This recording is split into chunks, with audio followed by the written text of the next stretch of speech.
அனைவருக்கும் இனிய வணக்கம் நேர்களே, நண்பர்களே, மக்களே. இன்றைய விவாத நேரம் நிகழ்ச்சிக்கு அன்போடு வரவேற்கிறோம். இன்றைக்கு நாம் எடுத்திருக்கக்கூடிய தலைப்பு, அதிமுகவில் பொதுச் செயலாளர் பதவியே இருக்காது, சில ரகசியங்கள் என்னிடம் இருக்கிறது. ஓபிஎஸ் 4 ஆண்டுகள் இதை சொல்லியே ஏமாற்றுகிறார். ஜெயக்குமார் பதிலடி.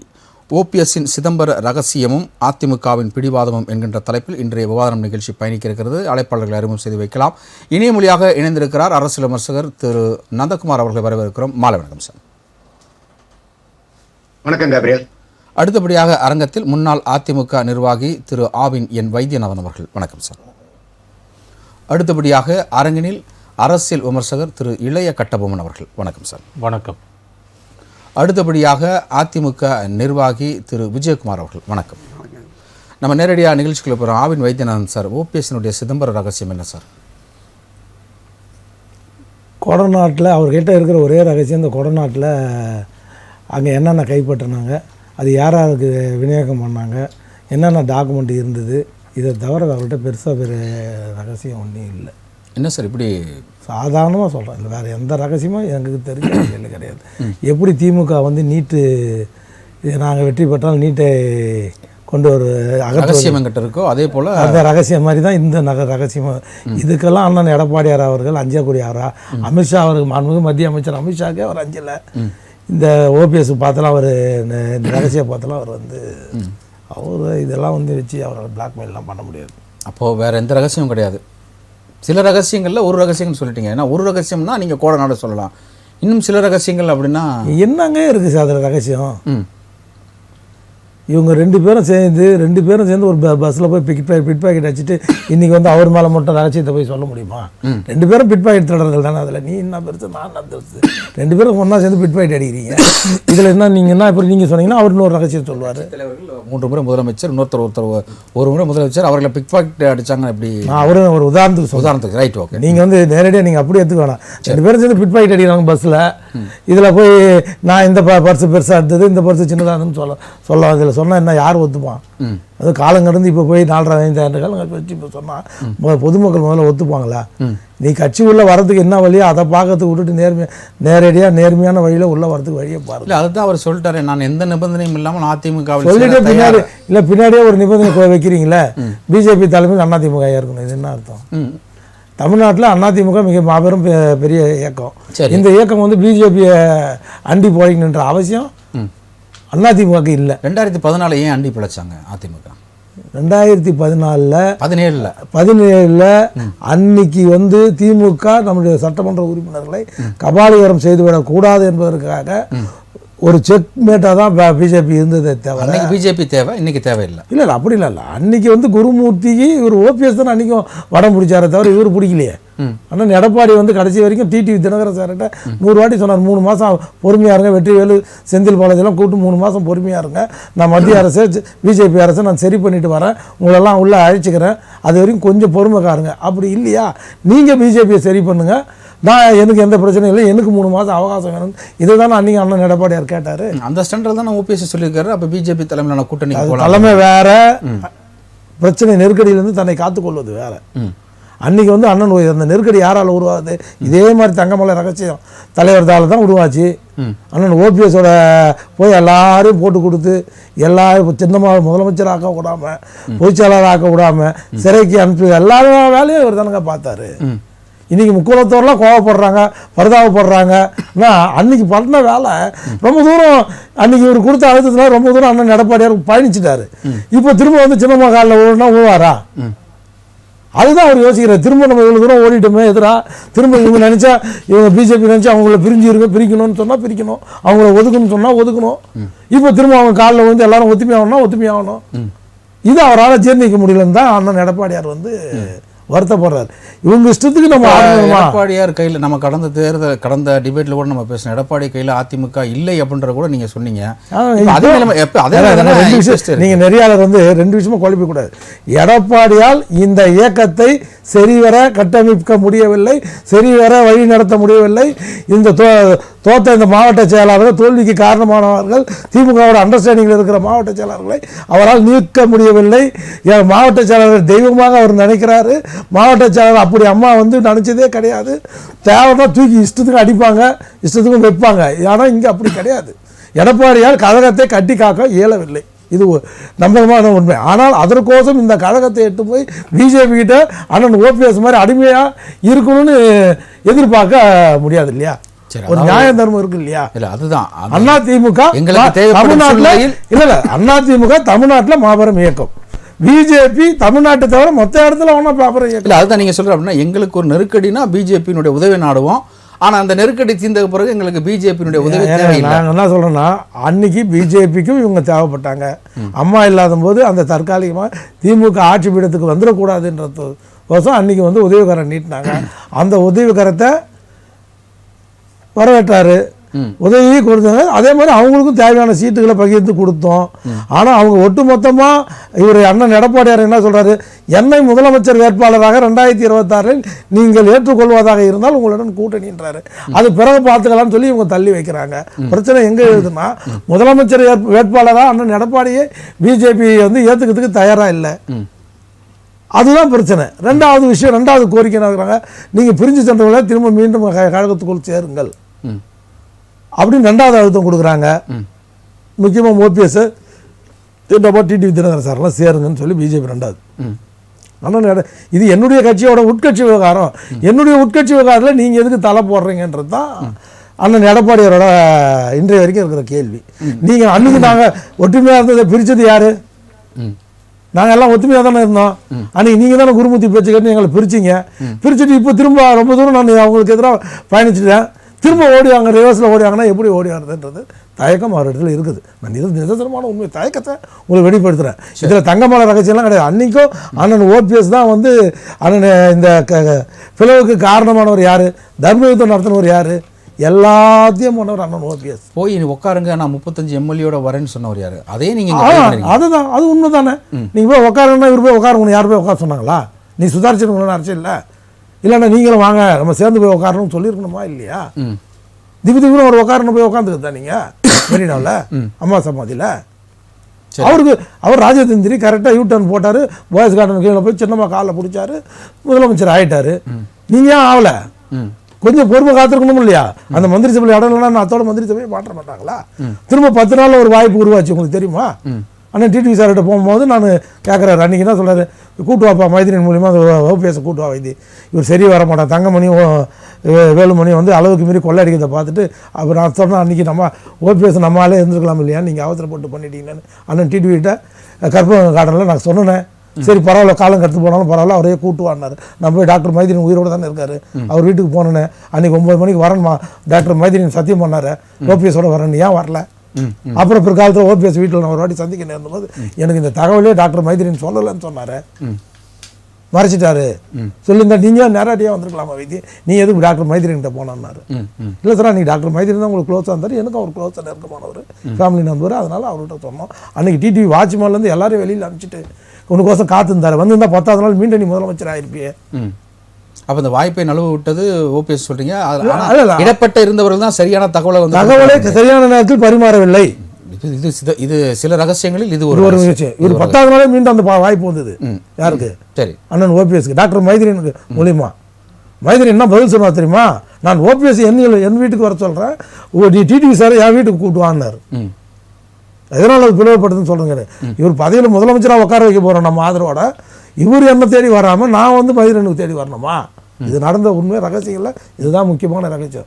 இது நான் கடந்த இவர் பொதுக்குழு நடந்தது இல்லையா, கடந்த நாள் நடந்த பொதுக்குழு அப்போ அவர் ஓபிஎஸ் அதுக்கப்புறம் பார்க்க நேர்ந்த போது நான் கேட்டேன், ஜூன் மாதம் நடந்த முதல் பொதுக்குள்ள நான் அவருக்கு ஆதரவு தெரிவித்தேன். தெரிவிக்கும் போது ஏன்னா அந்த வாய்ப்பு தான் உங்களுக்கு வந்து, நீயே வந்திருந்தா நீங்கள் மீண்டும் முதலமைச்சர் ஆகிருப்பீங்க, இவ்வளோ தூரம் வந்திருக்காதுன்னு எனக்கு சொல்லவே இல்லை வைத்தின்னு கையை பிடிச்சாரு. நீ நேரடியாக என்கிட்ட சொல்லியிருக்கலாமே. இல்லை அன்றைக்கி உங்களுக்கு பொதுவெளியில் சொல்கிறீங்க, அது பொறுப்பு நான் முழு பொறுப்பு எடுத்துக்கிறேன். சரி. ஆனால் டிடிவி சார் கூட மறுக்க முடியாது. இன்னும் உங்கள்கிட்ட நிறைய ரகசியங்கள் இருக்கு. இல்லை டிடிவி சார் கூட மறுக்க முடியாது. அவருக்கோசம் அன்றைக்கி வாட்ச்மேன்லேருந்து வீட்டில் யாரும் ஓஏபிஏ யாரும் கிடையாது, எல்லாரையும் வெயிட் பண்ணிட்டோம். அன்றைக்கி இவர் மீண்டும் வந்திருந்தாருன்னா மீண்டும் அசைக்க முடியாத முதலமைச்சராக 4வது முறை ஆயிருப்பாரு. சரி ரைட் ஓகே. அன்றைக்கி 22 எம்எல்ஏ ஆதரிச்சு அண்ணன் டிடிவி கிட்ட இருக்கு, மிச்சம் ஆதரவு எல்லாமே இருக்கு.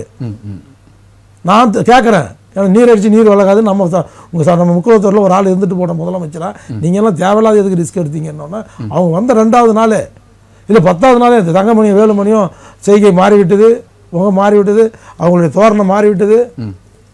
அண்ணன் டிடிவி பேச்சு அவங்க கேட்கல, மதிக்கல. அப்போ அண்ணன் டிடிவி இந்த கழகத்தோட துணை பொதுச் செயலாளர். சரி, ரைட், ஓகே. நம்ம இன்னும் சில ரகசியங்கள் மட்டும் நாங்கள் கேட்டு தெரிஞ்சுக்க வேண்டியிருக்கு. அடுத்தபடியாக அரங்கன் இருக்கக்கூடிய அதிமுக நிர்வாகி, அதாவது என்னதான் வந்து கூட இருக்கும் பொழுது அவரை போல உண்டா அப்படின்னு வந்து சிலாகித்து பேசுகிறீங்க. ஆனால் அவங்க கட்சியை விட்டு போயிட்டா வந்து கொசுவுக்கு சமானம் அப்படின்னு பேசுவதெல்லாம் அதிமுகவுடைய மூத்த நிர்வாகிகளுக்கு அழகா அப்படின்னு வந்து இன்றைய தமிழக வாக்காளர்கள் உங்களை புருவம் உயர்த்தி பார்க்குறாங்க. இது என்ன அப்படின்னா, சில ரகசியங்கள் அப்படின்னாரு. அந்த ஒரு ரகசியத்தை திரு ஆவின் மைதானம் சொல்லுவார். கோடைநாடு கொலை வழக்கில் யார் யாருக்கு என்னென்ன போச்சு வந்துச்சுன்ற ரகசியங்கள் அவர்கிட்ட இருக்குது. இப்போது இபிஎஸ் அவர்களுக்கு மிகப்பெரிய நெருடலாக இருப்பது இந்த கோடைநாடு கொலை வழக்கு தான். ஸோ அது ஓப்பனாகவே வெட்ட வெளிச்சமாக அவர் சொல்லியிருக்கிறார், அந்த ரகசியம்தான் அப்படின்னு. பொதுச் செயலாளர் பதவியே இருக்காது அப்படின்னு சொல்லிட்டு நேற்று நடந்த அஇஅதிமுக தொண்டர்கள் உரிமை மீட்பு குழுவில் ஓபிஎஸ் பேசினது இன்றைக்கி பேசு பொருளாக மாறி இருக்கு. இதை பற்றி உங்களோட கருத்து? அதாவது கொடநாடு வழக்கு வந்து நீதிமன்றத்தில் இருக்குது. நீதிமன்றத்தில் இருக்கிற ஒரு வழக்கை பற்றி நம்ம பொதுவெளியில் பேசுகிறது இது அபத்தம். ரெண்டாவது என்னென்னா, அண்ணன் ஓபிஎஸ் தான் நான் நிறையா ரகசியத்தை வெளியிடுவேன்னு சொல்லி சொன்னார். பார்த்தா அவரை பற்றி தான் நிறையா ரகசியங்கள் பொதுவெளியில் வரும் போல இருக்குது. அதாவது இயக்கத்துக்கு பொறுத்த வரலைங்க, ஒரு இயக்கத்தில் இருக்கிறோம் போகிறோம் வரோம்னா தன்னுடைய சுயநலத்தை விட இந்த இயக்கம் நல்லா இருக்கணும், இந்த தொண்டர்கள், அதாவது கொடியை கட்டுற தொண்டர்கள், கொடான கொடி தொண்டர்கள் நல்லா இருக்கணும் அப்படின்றதுக்காக வேண்டி சுயநலம் பார்க்காம பொதுநலத்தோட பொது இதுக்கு வரோம், பொது பணிக்கு. அப்படி வரவங்க வந்து இந்த இயக்கத்தினால அனுபவிச்சுட்டு எல்லாம் பண்ணிட்டு போயிட்டு இந்த இயக்கத்தை வந்துட்டு இது ஒரு வெற்றியை வாகை. இப்போ நமக்கு பொது எதிரி வந்து திமுக தான். அந்த திமுகவினுடைய பொது எதிரி இந்த நாளுக்கு நாள் வந்துட்டு தமிழகத்தினுடைய சட்ட ஒழுங்கு கெட்டு போயிருக்கு. இது இருக்குது, வர 2026 வீழ்த்தணும் அப்படின்னும் போது எங்கள் பொதுச் செயலாளர் சொன்னார். சட்டம் ஒழுங்கு வந்து நீங்கள் சொல்கிறது என்னமோ அதிமுக காலத்தில் நடக்காத மாதிரியும் திமுக காலத்தில் மட்டுமே நடக்கிற மாதிரியும் சொல்லுவது தான் கேலி கூத்தா இருக்கு. எப்படி கேலி குத்தாகும்? உங்கள் ஆட்சி காலத்தில் தான். இல்லை, நான் சுட்டி காட்டுறேன். உங்கள் ஆட்சி காலத்தில் தான் ஒரு சப் இன்ஸ்பெக்டர் ஓட விரட்டி படுகொலை செய்யப்பட்டார். உங்கள் ஆட்சி காலத்தில் தான் மணல் கொள்ளையை தடுக்க போன விஏஓ அதிகாரி டிராக்டரை விற்று ஏற்றி கொண்டு போனார்கள், கொண்டுட்டு போனாங்க. அதுக்கப்புறமேட்டு பல மாணவிகளுக்கு பாலியல் வன்கொடுமை பொள்ளாச்சியில் செய்யப்பட்டது. இன்னும் என்ன சொல்லணும்னு நினைக்கிறீங்க? நான் சொல்லட்டுமா? அப்போ அதெல்லாம் வந்து அதெல்லாம் சட்டம் ஒழுங்கு சரியில்லை. சமூக ஆர்வலர் ஜெகஸ்பர் எங்க இயக்கத்தை சார்ந்தவர் மணல் கடத்தல் நடக்கிறது, தாது மணல் கொள்ளை போதுன்னு சொல்லி இந்த இயக்கத்திற்காக பாடுபடுகின்ற ஒரு சாதாரண தொண்டர் கலெக்டர் கிட்ட மனு கொடுத்தாருன்றவர்கள படுகொலை செய்யப்பட்டிருக்கிறார் இந்த ஆட்சியில. அதுக்கு என்ன ஒரு கட்சி தொண்டரையே பலி கொடுத்திருக்கிறோம். யார் அந்த சார்? அண்ணா பல்கலைக்கழகத்துக்கு பதில் சொல்லுங்க. பொள்ளாச்சி சம்பவத்துல நீங்க எல்லாருமே பிரகடனப்படுத்தினது எங்க கட்சியில யாராவது ஒருத்தர் இருக்கிறார், அவர் தான். நீங்க யாருமே கிடையாது. இனி வரையும் என்ன அதுல அதிமுக தொண்டன் வந்துட்டு தண்டனைக்குள்ள ஆயிருக்கிறானா, சிறைக்கு சென்றானா, ஏதோ சொல்லுங்க. யார் அந்த சாருக்கு முதல் பதில் சொல்லுங்க சார். இன்னி வரலையும் அதுக்கு இன்னும் அவர் அந்த யார் அந்த சாரை கைது செய்ய முடியாத திக்கெட்டு போய் நிக்கிறது திமுக அரசு. அதுக்கு பதில் சொல்லுங்க. அதுக்கப்புறம் நேத்து மயிலாடுதுறையில இருங்க, நாங்க சொல்றேன், மயிலாடுதுறையில சாராய காசுறார்கள் சொன்னதுக்காக 2 இளைஞர்கள் வெற்றி கொல்லப்பட்டு இருக்கிறார்கள் இந்த திமுக ஆட்சியில.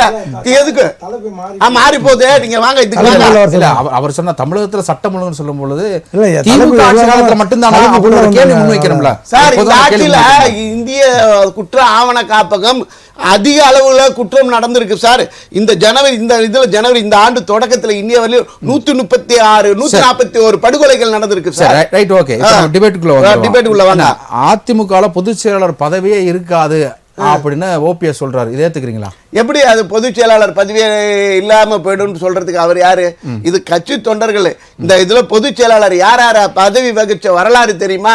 நீண்ட நெடிய போராட்ட வடுவை கொண்டு தியாக வடுவை கொண்டு வாங்க இந்த அனைத்து இந்திய அண்ணா திராவிட முன்னேற்ற கழகத்தினுடைய பொதுச் செயலாளராக இருந்து இந்த இயக்கத்திற்காக உழைச்சிருக்கிறார்கள். இந்த தொண்டர்களுடைய நலனுக்காக பாடுபட்டிருக்காங்க, இந்த மக்களுக்காக பாடுபட்டிருக்கிறாங்க. அப்படிப்பட்ட ஒரு பொதுச் செயலாளர் பதவியை வந்துட்டு நாங்க இல்லாம பண்ணிடுவோம்னு சொல்லி சொன்னா என்ன நியாயம்?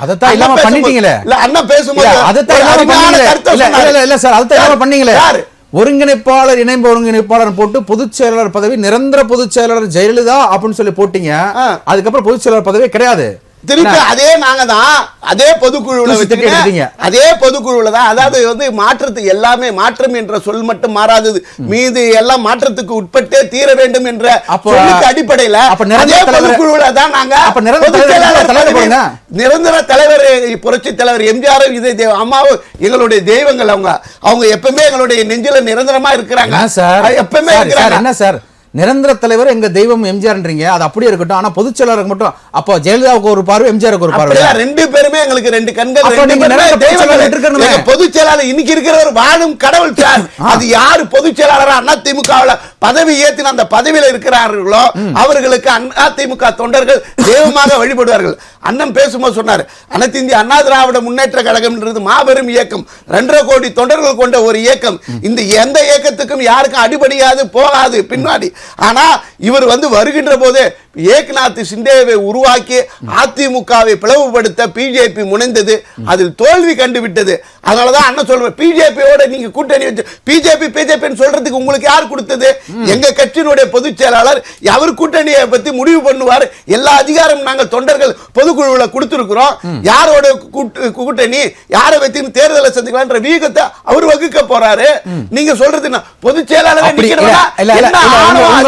உங்கள் மீது விமர்சனம் வைக்கிறவர்கள் என்ன தெரியுமா சொல்றாங்க, அந்த மாதிரி இபிஎஸ் வியூகம் வகுத்து தான் 11 தேர்தலில் தோல்விட்டு இருக்கிறாருன்னு விமர்சனம் வைக்கிறாங்க. அதுல வந்துட்டு நாடாளுமன்ற தேர்தலில் தோல்வி விட்டோம், மீதி எல்லாம் போன சட்டமன்ற தேர்தல் அதாவது தேர்தல் சார் 10 ஆண்டுகள் நாங்க ஆட்சி செய்திருந்தோம். 10 ஆண்டுகள் மக்கள் எங்கள் மீது உள்ள இது அதை பயன்படுத்தினாங்க. அப்ப கூட எங்களுக்கும் அவங்களுக்கும் ரொம்ப அதிகமாக இல்லை. மெகா கூட்டணி அமைச்சு தேர்தல் சந்திக்கும் எங்களுக்கும் அவங்களுக்கு உள்ள வாக்கு சதவீதம் 3% சீட்டு பாத்தீங்கன்னா அவங்க தான் ஜாஸ்தி.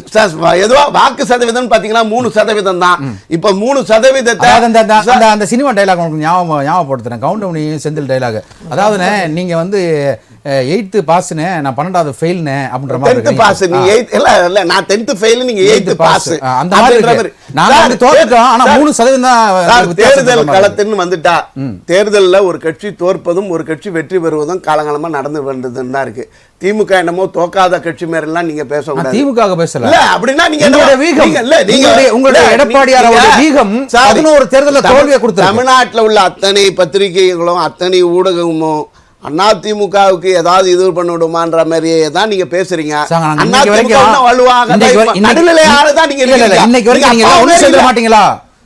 நீங்க எல்லாம் ஒண்ணு சேர்ந்துட மாட்டீங்களா ஆர்வத்துல எல்லா காட்சி பத்திரிகை ஊடகங்களும் டிபேட் வைக்கிறோம். ஆனா நீங்க அதை வந்து எதிர்கருத்து விமர்சனம் வைக்கீங்க, அதான் மனது மிக வேதனையா இருக்கு. இல்ல உங்களுடைய பொதுச் செயலாளர் இல்ல நீங்க வந்துட்டு எங்க பொதுச் செயலாளர் இதுவா சொல்லிட்டாரு, 3 பேரை தவிர்த்து மேற்கொண்டு எல்லோரும் வாங்க அப்படின்னு இருக்காரும் கூப்பி வரவேற்றுட்டாரு, அறிக்கையும் கொடுத்துட்டாரு.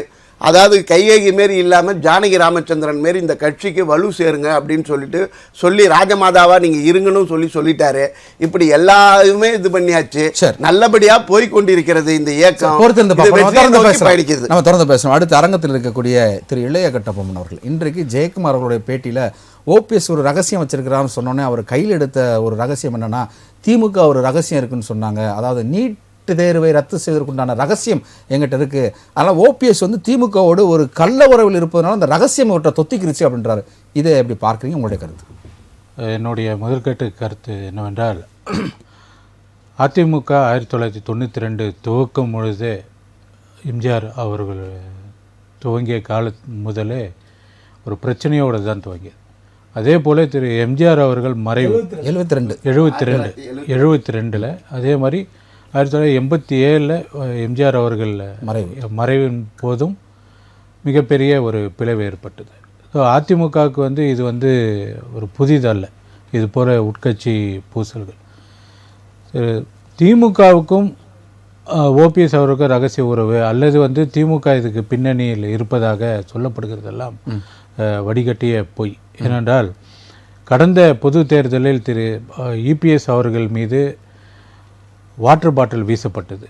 அதுக்கும் திமுக பொதுக்குழுல ஓபிஎஸ் மீது, அதாவது இபிஎஸ் அவர்களுடைய ஆதரவாளர்கள் அவர் ஒருங்கிணைப்பாளர் அவர் மீது வீசப்பட்டதும் இல்ல அதுக்கு திமுக காரணமானு தான் கேட்கிறேன் நான். அதுக்கு வந்து திமுக காரணமா?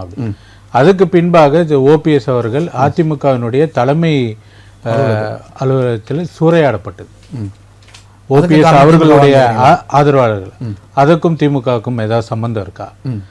தர்ம யுத்தம்னு போய் உக்காந்தார். அதுக்கும் திமுகவுக்கும் இதை சம்பந்தம் இருக்கா? குருமூர்த்தி அவர்களை தனிமையில் சந்தித்து எப்படி நடந்து கொள்ள வேண்டும், அதிமுகவினுடைய ஆட்சி எப்படி தொடர வேண்டும், அவர்களால் சுட்டிக்காட்டப்பட்ட அதாவது சசிகலா அவர்களை எப்படி துரோகம் செய்ய வேண்டும், டிடிவி தினகரன் அவர்களுக்கு எப்படி துரோகம் செய்ய வேண்டும் என்கிற அந்த வியூகத்தை குருமூர்த்தி அவர்கள் சொன்னார். குறிப்பாக பிஜேபி என்றே சொல்லலாம். அந்த பிஜேபியினுடைய கைப்பாவையாக தான் செயல்பட்டார். அதுக்கு பின்பாக இபிஎஸ் அவர்களும் ஓபிஎஸ் அவர்களும் இணைந்த பிறகு ஓபிஎஸ் அவர்கள் தன்னுடைய ஆதரவாளர்களை எவரையுமே மேல் தூக்கி விட்டதாக சரித்திரம் அல்ல. சார், இப்போ வந்து அது மட்டும் இல்லை, இப்போ வந்து உங்களுக்கு உங்கள் நாலேஜுக்கு நான் கொண்டு வரேன். அவருடைய இந்த பிரிவுக்கு முன்பதாக எம்பி ராஜ்யசபா எலெக்ஷனில் 2 சீட்டு, அதில் ஒன்று வந்து ஓபிஎஸ் ஆதரவாளருக்கு கேட்டதன் அடிப்படையில் தான் அந்த பிரச்சனையே வந்துச்சு. தர்மர் அவருக்கு கேட்டதுனால தான் பிரச்சனையே, மானாமதுரை சேர்ந்த ஒன்றிய செயலர் அவர் கேட்டதுனால தான் பிரச்சனை வந்துச்சு. ஏன்னா அப்போ அங்கே கேட்டது வந்து மரியாதைக்குரிய முன்னாள் மீன்வளத்துறை அமைச்சர் ஜெயக்குமார் அவர்களுக்கும் முன்னாள் சட்டத்துறை அமைச்சர் சிவி சண்முகத்துக்கு 2 பேருக்கும் தான் கேட்கப்பட்டாங்க. ஜெயக்குமாருக்கு மறுக்கப்பட்டனால தான் அங்கே பிரச்சனையே ஸ்டார்ட் ஆகுது. இல்லை அப்புறம் எப்படி அவங்க கூட வளர்த்து விடலை நீங்கள்? இல்லை, திரு ஓபிஎஸ் அவர்கள் வந்து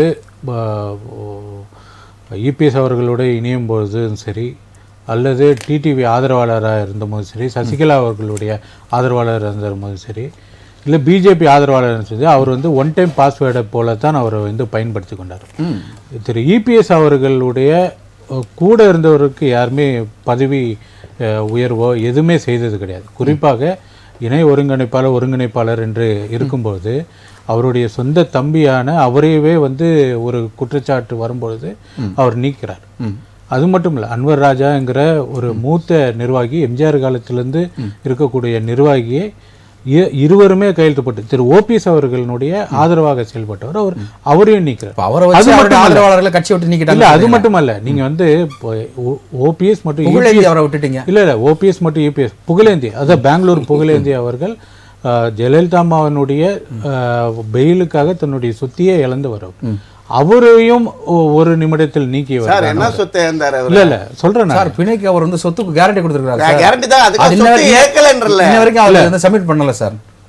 இது போன்ற விஷயங்கள் டிடிவி அவர்கள் அண்ணன் சொன்னது போல டிடிவி அவர்களுக்கும் உண்மையாக இல்லை, சசிகலா அவர்களுக்கும் உண்மையாக இல்லை, இபிஎஸ் அவர்களுக்கும் உண்மையாக இல்லை. இது போன்று அவருடைய நடவடிக்கை உண்மையா இருக்காருன்றீங்க? பிஜேபிக்கு மட்டும்தான், பிஜேபிக்கு மட்டும்தான் அவர் வந்து புரியல. ஏன்னா அவர் சேம் சைடு கோல் அடிக்கிறீங்க. இல்ல இதுக்கெல்லாம் காரணம் பிஜேபி தான் தவிர திராவிட முன்னேற்ற கழகத்துக்கு இவ்வளவு அடிபட்டு இவ்வளவு வேட்டியை கூட உருவிட்டாங்க, அப்பவும் திருந்தல, இன்னும் பிஜேபி கொடையை தாங்குறாங்க. ஆனா ஜெயக்குமாரோட பேட்டி திமுக அவனுடைய கள்ளவரவுல இருக்காருன்னு அவர் சொல்றாரு. ஜெயக்குமார் கதையை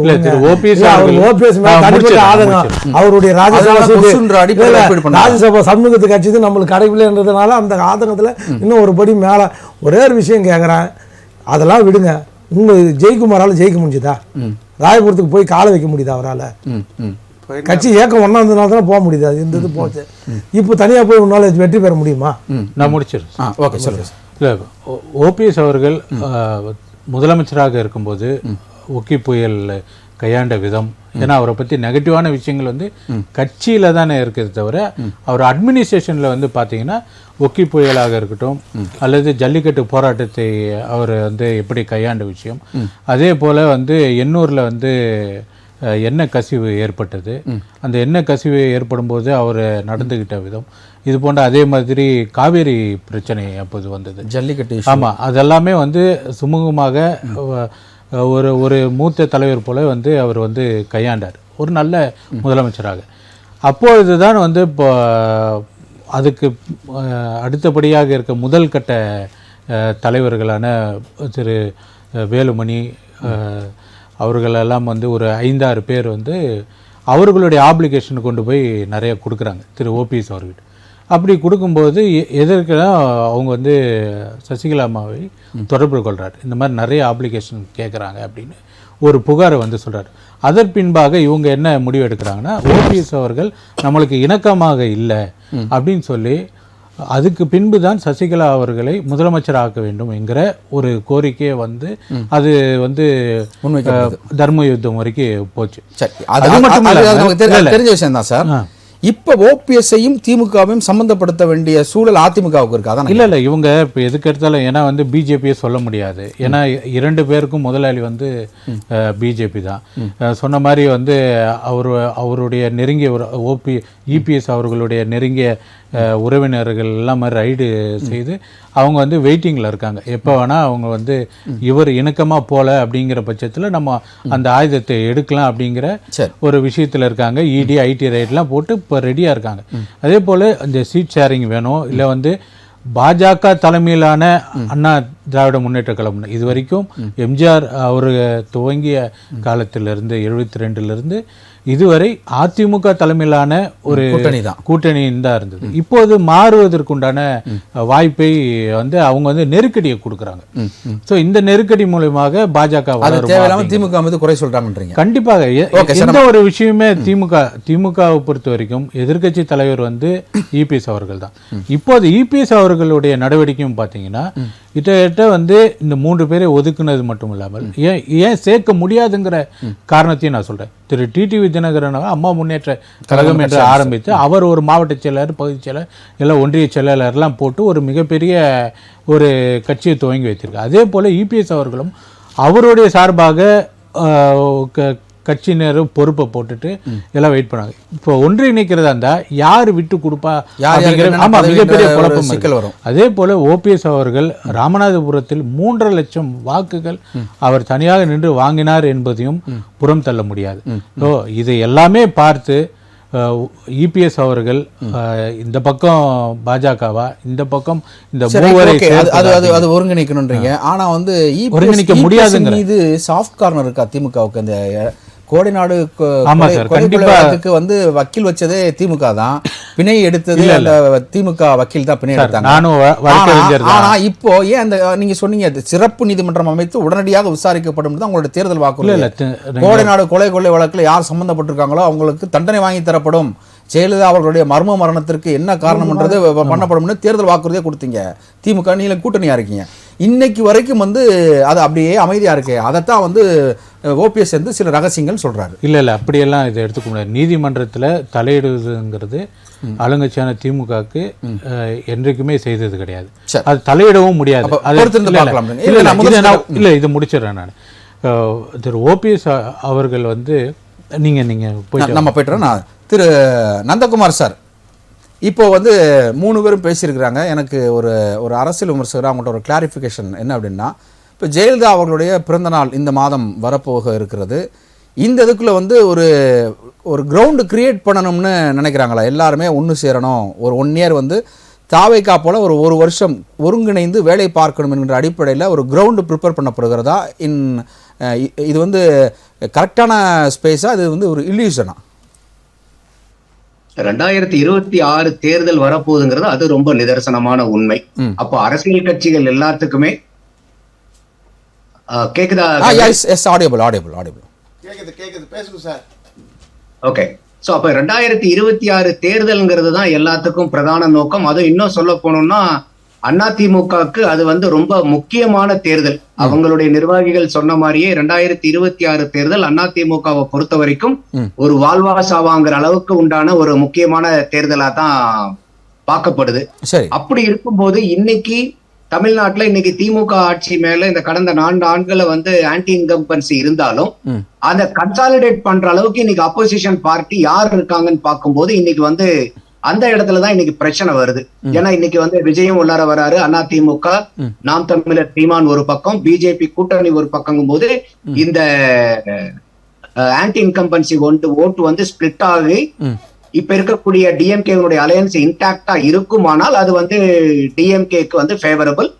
பட் அவங்க டிஎம்கே எடுக்கக்கூடிய ஸ்டாண்ட் வந்து இப்ப 2026 பொறுத்த வரைக்கும் போன எலெக்ஷன்ல கொடுத்த சீட்டு என்ன ஷேரிங் கொடுத்தாங்களோ கூட்டணி கட்சிகளுக்கு அதே சீட்டு தான் 2026லயும் கொடுக்கணும். இல்லைன்னா வந்து ஒரு கட்சிக்கு சேர்த்து கொடுத்துட்டு இன்னொரு கட்சிக்கு கம்மியா கொடுக்க முடியாது. இப்ப உதாரணத்துக்கு வந்து விடுதலை சிறுத்தைகளுக்கு 4 இருந்து இப்ப 10 போனா அதே ப்ரொபோர்ஷனேட்டா வந்து மற்ற கட்சிகளுக்கும் கொடுக்க வேண்டிய கட்டாயம் வந்துடும். அது கூட்டணிக்குள்ளார பிரச்சனை ஆகும்.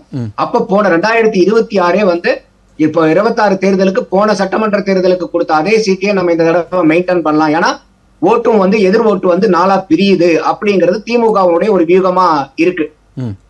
அப்படி இருக்கும்போது அந்த மாதிரி திமுக கூட்டணியில இருக்கக்கூடிய கட்சிகள் அவங்களுக்கு பயங்கரமான நெருக்கடிகள் வரும். கூட்டணி கட்சிகளுக்கு இப்ப உதாரணத்துக்கு திருமாவளவனே வந்து பாத்தீங்கன்னா பயங்கரமா அதை வந்து அப்போஸ் பண்ணுவாங்க. ஏன்னா அங்க கூட இருக்கக்கூடிய திருமாவளவர்களுக்கு அடுத்ததா இருக்கக்கூடிய ஆளுநர் ஷானவாஸே வந்து ஒரு பேட்டியில என்ன சொல்றாரு, நீங்க வந்து திருமாவளவனை விடுங்க, நாங்களே சொல்றோம் இரட்டை இலக்கு இல்லைன்னா நாங்க அடுத்ததுல சீட்டை இல்ல, இரட்டை இலக்கு கம்மியா வாங்கவே முடியாது அப்படிங்கிறார்.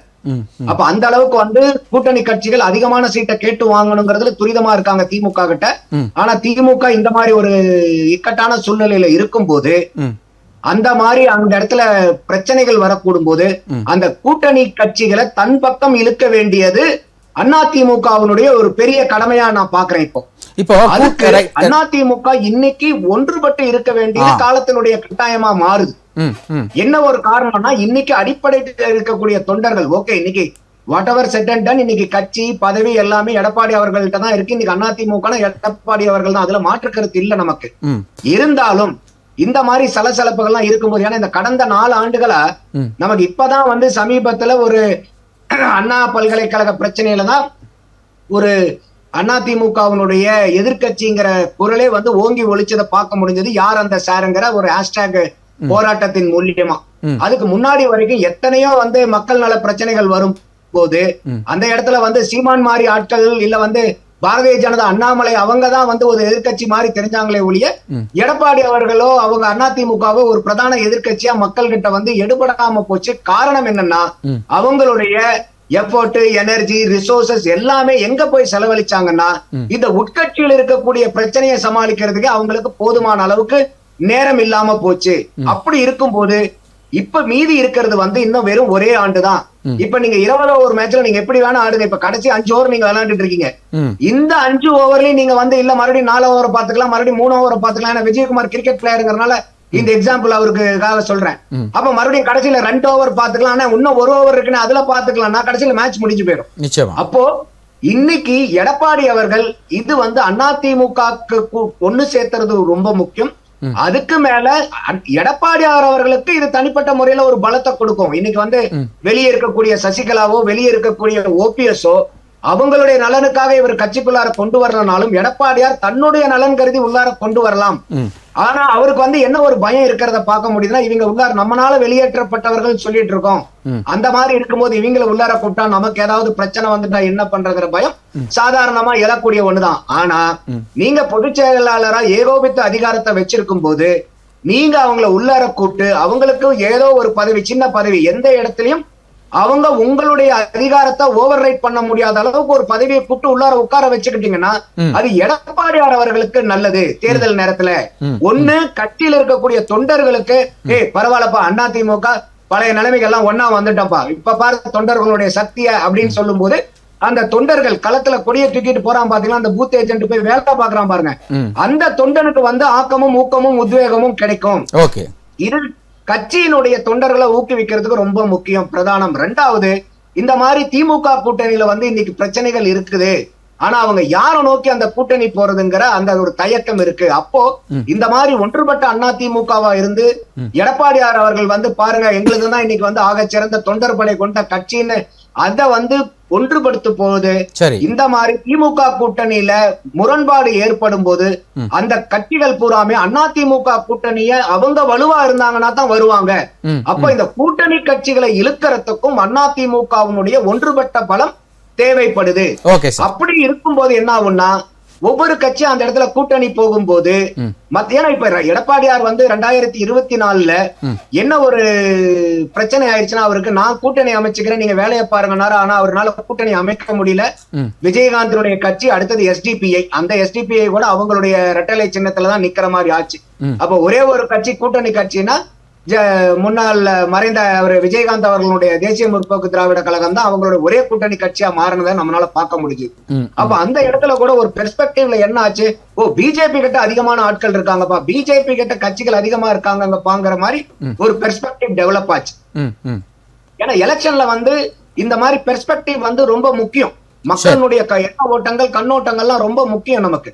அப்ப அந்த மாதிரி இருக்கும்போது எடப்பாடியார் அவர்கள் ஒண்ணு இந்த மாதிரி பிரிஞ்சு அவங்க நலனுக்காக சேர்த்தலனாலும் அவருடைய நலனுக்காக கட்சியினுடைய நலனுக்காக சேர்த்தி கூட்டணி கட்சிகள் உள்ளார வரதையும் சொல்லுங்க கேப்ரியல். இல்ல நிறைவான கருத்தை சேர்த்து சொல்லிருங்க. ஓகே, அப்படி வந்து அவங்க வந்து இந்த மாதிரி ஒரு வியூகத்தை வந்து, ஏன்னா இது தேர்தல் சார்ந்த அரசியல் கட்சிகள் தான் இவங்க. இப்ப வந்து எங்க ஆட்சியில அது நடக்கலையா, திமுக ஆட்சியில இது நடக்கலையா, ஓபிஎஸ் எப்படிப்பட்டவர் தெரியுமா, இபிஎஸ் எப்படிப்பட்டவர் தெரியுமா, சசிகலா எப்படிப்பட்டவர் தெரியுமானா, இது வந்து தன்னைத்தானே வந்து அவங்க வந்து பண்ணிக்கிற மாதிரி ஆயிடும். அது ஒட்டு மொத்தமா என்ன பண்ணும்னா அதிமுகவுடைய பிம்பத்தை பொதுமக்கள் கிட்ட வந்து சரிவுக்கு கொண்டு வரும். இது ஓபிஎஸ் இந்த இடத்துல தவறுதலான ஆளை நிர்ணயிச்சாலும் சரி, சசிகலாவை நிர்ணயிச்சீங்கனாலும் சரி, இல்ல வந்து ஓபிஎஸ் நிர்ணயிச்சீங்கனாலும் அது கடைசியா யாரை பாதிக்கும்னா அதிமுகவை தான் பாதிக்கும். நன்றி சார். அப்போ இந்த 2026 தேர்தல் நான் முதலே சொன்ன மாதிரி இது வாழ்வா சாவா. இந்த 2026 தேர்தல்ல எடப்பாடியார் அவர்கள் வந்து தலைமையிலான கூட்டணியோ அவருடைய கட்சியோ ஜெயிக்கலனா, எடப்பாடியார் அவர்கள் அதிமுகவுக்கு தலைமை பொறுப்புல இருக்கிறதே வந்து ஒரு பயங்கரமான பங்கம் ஆயிடும். அதையும் மீறி வந்து அவர் அந்த மாதிரி இருக்கணும்னு முற்பட்டார்னா அதிமுக கட்சி இருக்கிறதுக்கே பெரிய பங்கம் ஆயிடும். அது இன்னைக்கு வந்து இவ்வளவு பிரிஞ்சிருக்கிறது இன்னும் பல பக்கமா பல பாகங்களா வெடிக்கக்கூடிய ரிஸ்க் ஃபேக்டர்ஸ் இருக்கு. இது எல்லாம் அவர் வந்து எடப்பாடியார் அவர்கள் ஒட்டு மொத்தமா 360 டிகிரிலையும் பார்த்து அவர் வந்து ஒரு தேர்தல் வியூகத்தை அமைப்பாருன்னு நான் எதிர்பார்க்கிறேன். ஓகே சார், நன்றி. நிறைவான கருத்துக்கு நன்றி. திரு ஆவின் வைத்தியன், உங்களுடைய நிறைவான கருத்து. சார், கட்சி வந்து அனைத்து இந்திய அண்ணா திராவிட முன்னேற்ற கட்சி வந்து அண்ணன் எடப்பாடி தலைமையில் 90% இருக்குன்னு சொல்கிறாங்க. அது கிட்டத்தட்ட 90 இருக்கலாம், இல்லை 80 இருக்கலாம், 75 இருக்கலாம். அதுவெல்லாம் நாங்கள் குறிப்பிட விரும்பல குறிப்பிட. ஆனால் பெரும்பான்மை வந்து அனைத்து இந்திய அண்ணா திராவிட தொண்டர்கள் வந்து அண்ணன் எடப்பாடியார்கிட்ட இருக்கிறாங்க. தொண்டர்களும் சரி தலைவர்களும் சரி இருக்கிறாங்க. ஆனால் மனம் வந்து யாரும் இல்லை. விட்டு போயிடக்கூடாது. கட்சி வந்து தலைவர் கட்சி, அம்மா வாழ்ந்த கட்சி, இந்த கட்சி இயக்கமும் ஒன்றுபட்டு அண்ணா அவர் சொன்ன மாதிரி ஒன்றுபட வேண்டும், அந்த வென்று காட்ட வேண்டும். சாத்தியமா ஒன்றுபடுவது? சாத்தியமா கொஞ்சம் ஒரு விஷயம் டைம் எடுக்கும். கொஞ்சம் டைம் எடுக்கும். இன்னைக்கு நம்ம ஒன்றுபடலாம், பிஜேபி தான் கூட இருந்து இல்லை இல்லை, இன்னைக்கு ஒன்றுபடலாம் கூட பரவாயில்ல. மாப்பா பாண்டியராஜன் வந்து இன்னைக்கு தாவி இருக்கார். ஒரு முன்னாள் அமைச்சர், ஒரு தொழிலதிபர், இந்த கண்டிப்பாக வருங்காலத்தில் அவர் வந்து மீண்டும் வெற்றி பெற்றால் மந்திரி ஆகக்கூடியவர். அவ்வளோ வாய்ப்புகள் அதிமுக இருந்து கூட இன்றைக்கி வந்து தாவாக கட்சியை நோக்கி போகிறாருன்னா, அவர் வந்து ஒரு சிறந்த படிப்பாளி, சிறந்த தொழிலதிபர், கணக்கு போடாமல் போயிருக்க மாட்டார் இல்லையா? அப்போ அனைத்து இந்த அண்ணா திராவிட முன்னேற்ற கழகத்தினுடைய கட்சி கேள்விக்குறியான இடத்துல இருந்து நிறுத்திட்டீங்க நீங்க. அதாவது அதிருப்தியாளர்கள்லாம் அதாவது முடியாது, திமுகவை ஏற்றுக்க முடியாதவர்கள் இன்னைக்கு விஜயகாந்த் ஒரு காலத்தில் விஜயகாந்த் பின்னாடி போனாங்க அவங்களாம். ஆனால் இன்னைக்கு வந்து மீண்டும் விஜய் நோக்கி போயிட்டு இருக்காங்க. அப்போ என்ன அர்த்தம்? எடப்பாடியார் மேலே வந்து நம்பிக்கை, இவர் ஒன்று கட்சியை வந்து ஒன்று சேர்க்க மாட்டார், கரை சேர்க்க மாட்டார், அனைவரும் ஒன்று இணைத்திருந்தால் எல்லாரும் அவர் சார் சொல்கிற மாதிரி நீங்கள் நம்ம அதிமுகவுக்கு கூட்டணி பலம் கூட தேவையில்லை. கூட்டணி கதவை போய் நம்ம தட்ட தேவையில்லை. தேமுதிக விஜயகாந்த் வீட்டில் போய் நம்ம போய் நிற்க வேண்டியதில்லை.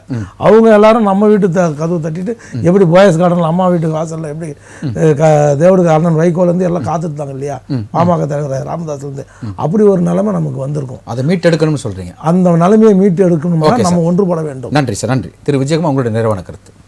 அண்ணன் பேசும்போது சொன்னார், அது யார் அந்த சாருன்ற போராட்டம் மட்டும்தான் வெளியே தெரிஞ்சது. மற்ற போராட்டங்கள்லாம் வந்து அதிமுக நாங்கள் தான் மனித சங்கிலி, ஆர்ப்பாட்டம், எல்லாம் சொத்து வரி உயர்வெல்லாம் திமுக இருக்கும் போதெல்லாம் நாங்கள் போராட்ட காலத்தில் அதிமுக மக்கள் நல சார்ந்த போராட்டங்களை நடத்தி கொண்டே இவ்வளோ எழுச்சியாக வந்ததில்லை. நீங்கள் நார்மலாக பண்ணீங்க, எதிர்கட்சி மாதிரி பண்ணது இந்த அண்ணாமலை. எல்லாமே எல்லா போராட்டமே பண்ணோம். அந்த போராட்டங்களில் இப்போ வந்துட்டு திமுகவினுடைய எதிர்ப்பு மனநிலையில் எல்லா ஊடகங்களும் வந்து மக்களுடைய எதிர்ப்பை பிரதிபலித்து இந்த போராட்டத்துக்கு எங்களுக்கு முக்கியத்துவம் கொடுத்ததுனால யார் அந்த சார் வந்து இல்லை, நீங்கள் போன சொத்து வரி, கரண்ட் பில்லு, பால் வரி எல்லாத்துக்கும் போனதுக்கெல்லாம் ஊடகங்கள்லாம் வெளிச்சம் கொடுத்தாங்களே யாருக்கு? இல்லை, அதே மாதிரி இன்றைக்கு கொடுத்த மாதிரி வெளிச்சம் அதுக்கு கொடுக்கல. வெளிச்சம் பாய்ந்து இருந்தால் எல்லாமே இந்த ஆட்சி 4 ஆண்டுகளே நீடிச்சிருக்காது. அப்போ பிரசாந்த் கிட்ட வெளிச்சம் எங்களுக்கு ஊடகம் ஆலோசனை கேட்கல, இது ஆலோசனை கேட்டு அப்படி இல்லை.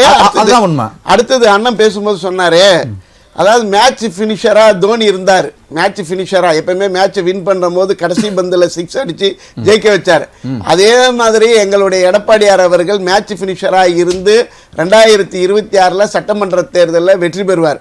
அதே போல 360 டிகிரியை சொன்னார். 360 டிகிரியில் ஆடக்கூடிய டிவிலியர்ஸ் போல 360 கோணத்துல அவர் எல்லாத்தையுமே பார்க்கிறார். அனைத்து இந்திய அண்ணா திராவிட முன்னேற்ற கழகம் மாபெரும் மக்களான இயக்கம். இந்த இயக்கம் வந்து களப்பணியில நாங்க ஆரம்பித்த 82 பொறுப்பாளர்களை போட்டு நாங்கள் வேலையை தொடங்கி எங்களுடைய தொண்டர்கள் வந்து அதாவது நீங்க சொல்ற பூத் ஏஜென்ட்டுக்கு ஆதரவா வராங்க. வெற்றியை நோக்கி பயணிக்கிறோம். அதிமுக வெற்றி பெற ஒரு பூத்துக்கு 2 ஓட்டு 1 ஓட்டுலாம் வாங்கின மாவட்ட செயலாளர் இன்னும் பதவியில் வச்சுட்டு அதாவது நீங்க அண்ணன் சொன்னாரு, அதாவது மாவட்ட செயலாளர்கள் மீது எடப்பாடியார் நடவடிக்கை எடுக்கவில்லைன்னு அண்ணா முதல் ரவுண்ட்லேயே சொன்னாரு. அதாவது வந்து தவறு செய்வர்கள் மீது அது எந்த பொறுப்பில் இருந்தாலும் எங்கள் எடப்பாடியார் அவர்கள் நடவடிக்கை எடுத்துக்கொண்டே வருகிறார், நடவடிக்கையும் எடுப்பார். 2026 அப்புறமா திரு கிளை கட்டவும் உங்களுடைய நிறைவான கருத்து.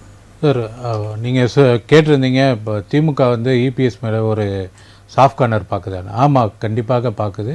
தொடர்ந்து ஒரு 10 முறை தோல்வி அடைந்த ஒரு தலைவர், எதிர்க்கட்சி தலைவரை பார்க்கும்போது அது சாஃப்ட் கார்னராகத்தான் பார்க்க தோணும் யாராக இருந்தாலும். ஏன்னா இப்போது எடப்பாடி அவர்களுடைய தலைமையில் மிகப்பெரிய வெற்றி எதுவுமே அடையலை, ஒரு தொடர் தோல்வி தான் 10 முறை.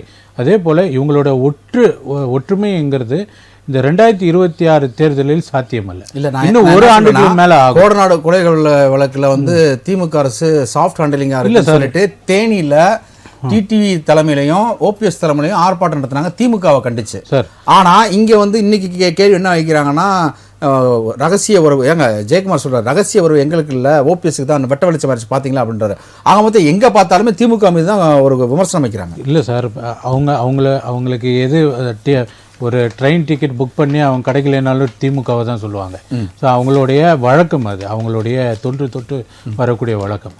திரு டிடிவி தினகரன் அவர்கள் ஸ்லீப்பர் செல் இருக்கிறாங்க, நீங்கள் வந்து ஆட்சி மாற்றத்தை பாருங்கள் அப்படின்னு சொன்னார். அவர் தான் பிஜேபியோட போய் இணைந்து இருக்கிறாரே தவிர, அதே போல் தான் திரு ஓபிஎஸ் அவர்களும் பிஜேபி என்ன சொல்லுதோ அதன் அடிப்படையில் தான் இந்த போராட்டங்கள் எல்லாமே முன்னெடுக்கிறாங்க. திமுக அசைக்க முடியாத ஒரு மக்கள் இடத்துல நல்ல பேர் வாங்கி மீண்டும் ஆட்சி அமைக்குங்கிறதுல நம்பிக்கை வந்து மக்கள் இடத்துல இருக்கு. நன்றி. நிகழ்ச்சி வந்து கருத்துக்களை பதிவு செய்த 4 அழைப்பாளருக்கும் ராசிக்கு நன்றிகளும் வாழ்த்துக்களையும் வணக்கங்களையும் தெரிவித்துக் கொள்கிறேன். நேர்களே, இத்துடன் நம்முடைய விவாத நேரம் நிகழ்ச்சி நிறைவு பெறுகிறது. இன்றைய விவாத நேரம் நிகழ்ச்சியில் கருத்துக்களை முன்வைத்தது அழைப்பாளர்களுடைய சொந்த கருத்துக்கள் என்பதை தெரியப்படுத்திக் கொண்டு மீண்டும் மற்றொரு தலைப்பில் சந்திக்கலாம் விவாத நிகழ்ச்சியில். நன்றி, வணக்கம் நண்பர்களே, மக்களே.